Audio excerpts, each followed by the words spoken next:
December 1992. Sandringham Estate, the royal family's Christmas gathering. Princess Diana arrived with William and Harry. She walked into the drawing room where the family had assembled. The Queen, Prince Philip, Charles, Anne, Andrew, Edward, everyone. The conversation stopped. No one greeted Diana. No one acknowledged her presence. They simply turned away, continued talking, as if Diana was invisible, as if she didn't exist. Diana stood there, frozen, humiliated, for 5 full minutes, before the Queen finally spoke. "Diana, you're late. Not welcome, not hello, just criticism." Diana's hands were shaking. This was psychological warfare, deliberate, calculated, designed to break her, and it was working. To understand the royal family's Cold War against Diana, you need to understand how they operate. The Windsors don't scream, don't throw things, don't have loud arguments. That would be undignified, common, beneath them. Instead, they use silence, exclusion, subtle cruelty, psychological tactics refined over generations, designed to control, to punish, to destroy, without ever raising their voices, without ever leaving evidence. Just quiet, relentless, devastating warfare. And Diana was their target. The Cold War began after the Morton book, June 1992. Diana. Her true story exposed everything: the bulimia, the suicide attempts, Charles's affair, the palace's cruelty. Diana had broken the ultimate royal rule. She'd told the truth, made the family look bad, embarrassed the institution. And the Windsors never forgive embarrassment, never forget betrayal. They would make Diana pay, for years, for the rest of her life, through psychological warfare that left no bruises, but destroyed her mentally, emotionally, completely. The first weapon was isolation. The royal family stopped inviting Diana to events. Family gatherings became private. Weddings happened without her. Christenings occurred without notice. Diana would read about royal events in newspapers, events she should have attended, would have attended, if she'd been invited. But she wasn't. The message was clear. You're not family anymore. Not one of us. Not wanted. Not welcome. Not anything. Diana felt like a ghost, walking through her own life, invisible, irrelevant, erased. Prince Philip's letters were particularly cruel. He wrote Diana regularly. The letters started sympathetic. "We're all trying to help." But they quickly turned accusatory, hostile, vicious. Philip blamed Diana for everything: the marriage breakdown, the media attention, the damage to the monarchy. He called her behavior irrational, her emotions disturbing, her actions unforgivable.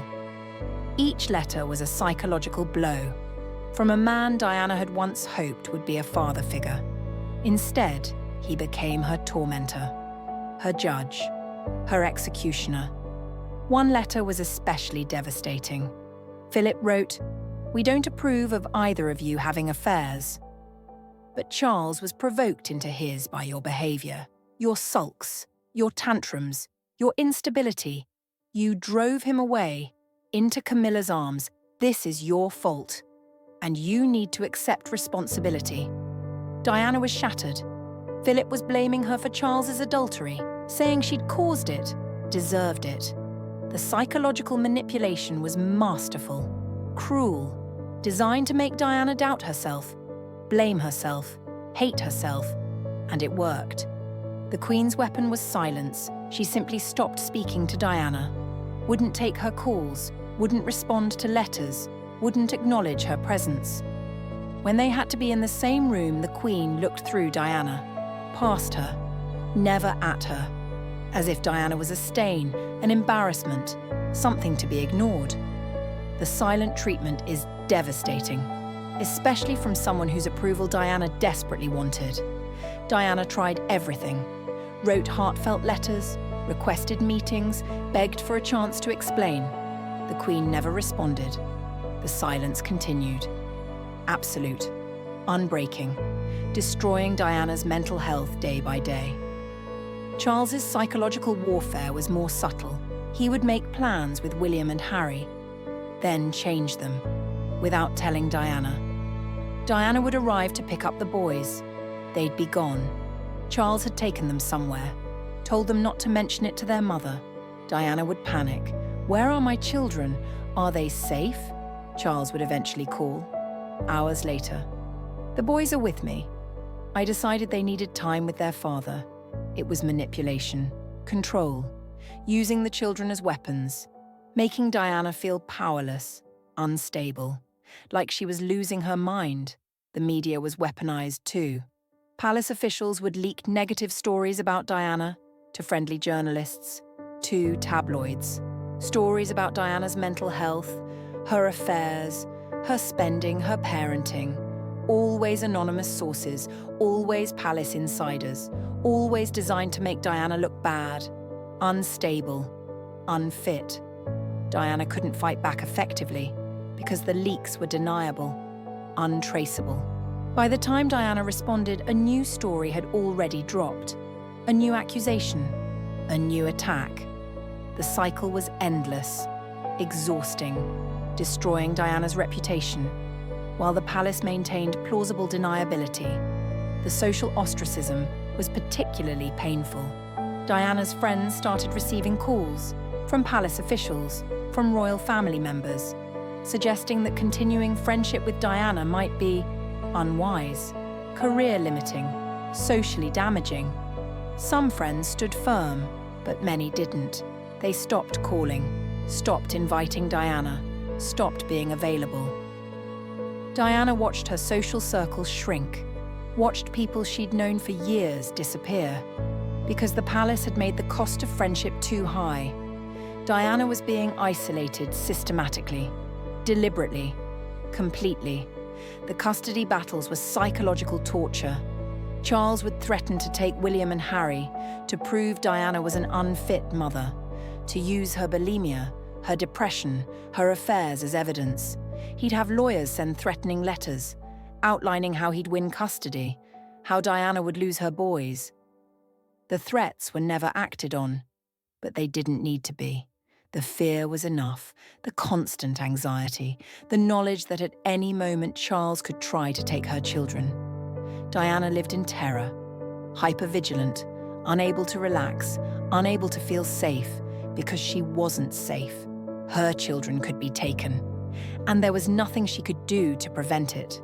The financial control was another weapon. After the divorce, Diana received £17 million, but the palace controlled what she could do with it, controlled her title, her activities, her charity work. Everything required approval. Diana wanted to work with landmine charities. The palace said it was too political. Diana wanted to be an ambassador. The palace said it was inappropriate. Diana wanted to remarry. The palace said her title would be affected. Every decision Diana made was subject to palace veto. Diana was financially independent, but psychologically imprisoned. The palace controlled her life, even after divorce, even after separation. The Cold War continued, never ending, never relenting. The exclusion from family photos was particularly cruel. Royal family portraits would be taken. Without Diana, official photos would be released, Diana cropped out, erased. As if she'd never existed. William and Harry would be in the photos, with Charles, with the Queen, with everyone, except their mother. Diana would see these photos in newspapers, in magazines, everywhere. The message clear. You're not family, not important, not remembered, not anything. The visual erasure was devastating. Diana felt like she was disappearing, being deleted from history, while still alive. The birthday snubs were intentional. Diana's birthday would pass, without acknowledgement from the royal family. No card, no call, no recognition. Meanwhile, Charles's birthday would be celebrated publicly. The Queen would release statements. Photos would be published. Diana's birthday, nothing. Silence. As if she didn't exist, as if her life didn't matter. Diana would spend her birthdays alone, or with friends, never with family. never with the people who should have cared. The contrast was stark, deliberate, designed to make Diana feel unloved, unwanted, disposable. The smear campaign intensified after the Panorama interview. November 1995. Diana had spoken her truth, questioned whether Charles should be king. Other palace staff participated too. They'd been instructed to treat Diana differently, more formal, more distant, less helpful. When Diana needed something, requests would be delayed, ignored, forgotten. Her mail would arrive late, her phone messages wouldn't be delivered, her schedule would be changed without notice. Small things, insignificant individually, but collectively devastating. Diana couldn't trust anyone, couldn't rely on anything, couldn't function normally, because the entire system was working against her, sabotaging her, destroying her quietly, efficiently, ruthlessly, demitted to affairs, shown vulnerability. The palace response was immediate, vicious. Diana is mentally unstable. Diana is vindictive. Diana is manipulative. Diana is unfit to be Princess of Wales. The attacks came from everywhere. Anonymous palace sources, royal commentators, friendly journalists, all saying the same things, all destroying Diana's credibility, all preparing the public for Diana's removal from royal life. The propaganda campaign was masterful, coordinated, devastatingly effective. Prince Philip's final letter to Diana was the cruelest, written after the Panorama interview. Philip told Diana she'd brought shame to the family, that she was a disgrace, that she should be ashamed, that the family wanted nothing more to do with her. Diana was destroyed. She'd hoped for understanding, compassion. Instead, she got condemnation, rejection, finality. The royal family was done with her. The Cold War had a winner, and it wasn't Diana. She'd lost. Completely, publicly, permanently. The divorce settlement reflected this psychological victory. Diana lost her title, her protection, her official role. She kept money and access to her sons, but lost everything that mattered. The royal family had stripped Diana of her identity, made her just another divorced woman, no longer special, no longer protected, no longer anyone. The settlement wasn't just financial, it was psychological. It was the royal family telling Diana, "You lose, we win. You're nothing now, and you always will be." But here's what the royal family didn't anticipate. The public loved Diana more after the divorce, loved her more after she lost her title, loved her more when she was vulnerable, alone, fighting the system. The Cold War made Diana sympathetic, made the royals look cruel, made the public take Diana's side. The psychological warfare backfired. Instead of destroying Diana's reputation, it destroyed theirs. Instead of making Diana irrelevant, it made her immortal, the people's princess, forever. Despite everything the royal family did, despite the Cold War, despite the psychological torture, Diana won, in the end, in death, in memory, in history. Prince Charles has never acknowledged the Cold War, never admitted to psychological manipulation, never apologized for the cruelty. He's moved on, married Camilla, become king. But the stain remains. People remember how Diana was treated, how she was isolated, destroyed, driven to desperation by a family that should have protected her, by an institution that should have valued her, by people who claimed to care, but showed only coldness, only cruelty, only calculated psychological warfare. Charles is king now, but he'll always be the man who tortured his wife, who used silence as a weapon, who won the Cold War, but lost everything else. The Queen died in 2022, never having reconciled with Diana, never having apologized, never having acknowledged her role in the psychological warfare. The Queen maintained her silence until death. Absolute, unbreaking. Some said it showed strength, dignity, royal bearing. Others said it showed cowardice, cruelty, inhumanity. That a grandmother could watch her daughter-in-law be destroyed, could participate in that destruction, and never feel remorse, never seek reconciliation, never show basic human compassion. The Queen's silence was her final act of psychological warfare, even in death, even decades later, refusing to acknowledge Diana, refusing to admit wrongdoing, refusing to be human. Prince William witnessed all of this, saw how his mother was treated, saw the isolation, the cruelty, the psychological torture.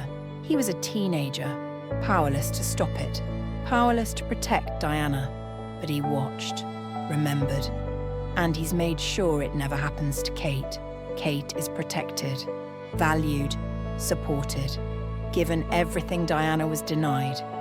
William learned from his mother's suffering, and he's broken the cycle, refused to continue the Cold War, refused to use psychological warfare, refused to be like his father, like his grandparents, like the institution that destroyed his mother. William is different because Diana taught him, through her suffering, through her destruction, through her example of what not to do, what not to be, what not to tolerate. Harry went further. He left entirely, removed Meghan from the psychological warfare before it could destroy her.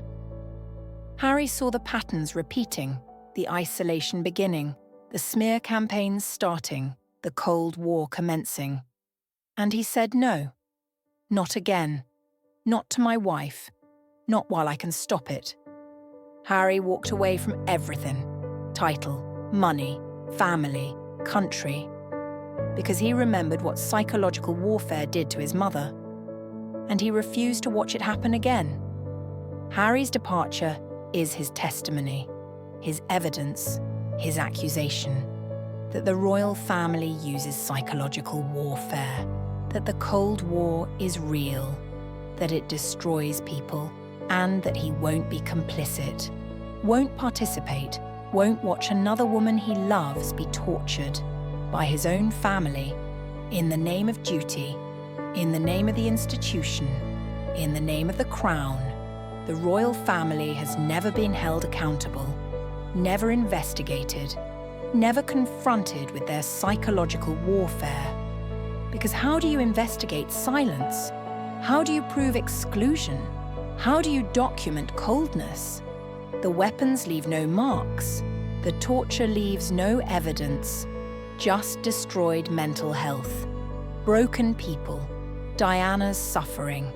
The Cold War was perfect, deniable, invisible, effective, and it continues today. Against Meghan.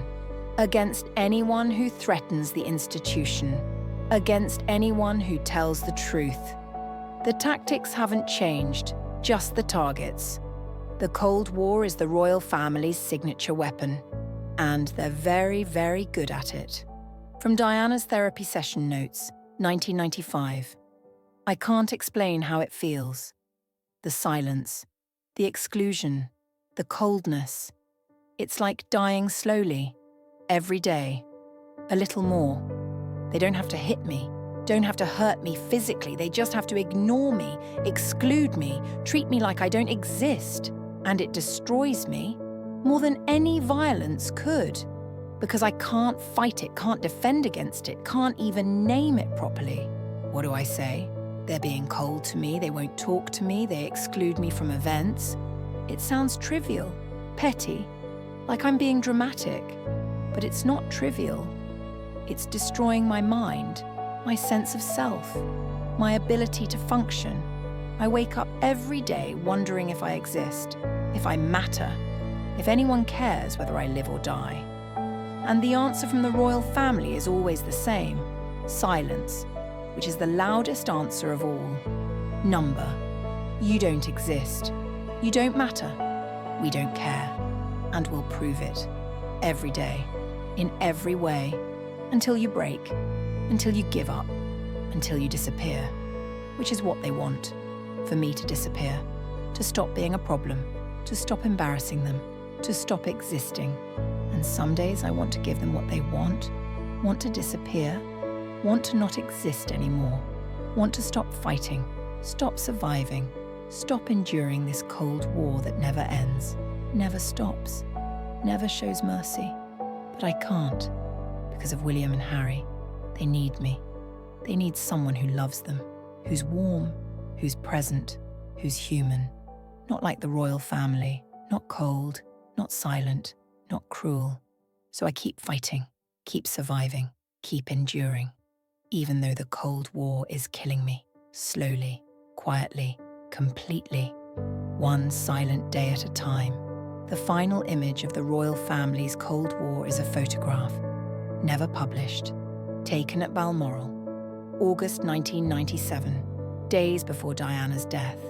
Diana is standing apart from the royal family, 20 feet away, while they pose together for a family photo. Diana is in the frame, but separate, isolated, excluded, even visually, even in the photograph. The Cold War captured, in one image, Diana alone, the family together, the distance, the separation, the rejection, all visible, all documented, all permanent. Diana looks at the camera. Her expression is exhausted, defeated, done. She knows she's lost, knows the Cold War has won, knows she'll never be family, never be accepted, never be anything but the enemy. And weeks later, Diana would be dead, and the royal family would mourn publicly, wear black, cry for cameras, pretend they'd loved her, pretend they'd tried to help, pretend the Cold War never happened, pretend they hadn't spent years destroying her, through silence, through exclusion, through psychological warfare that left no evidence, but killed her anyway, as surely as any weapon, as certainly as any violence. The Cold War killed Diana before the car crash, before Paris, before the tunnel. Diana was already dead inside, destroyed by the family that should have protected her, by the institution that should have valued her, by the people who should have loved her, but showed only coldness, only cruelty, only war. Cold, calculating, unforgiving, forever.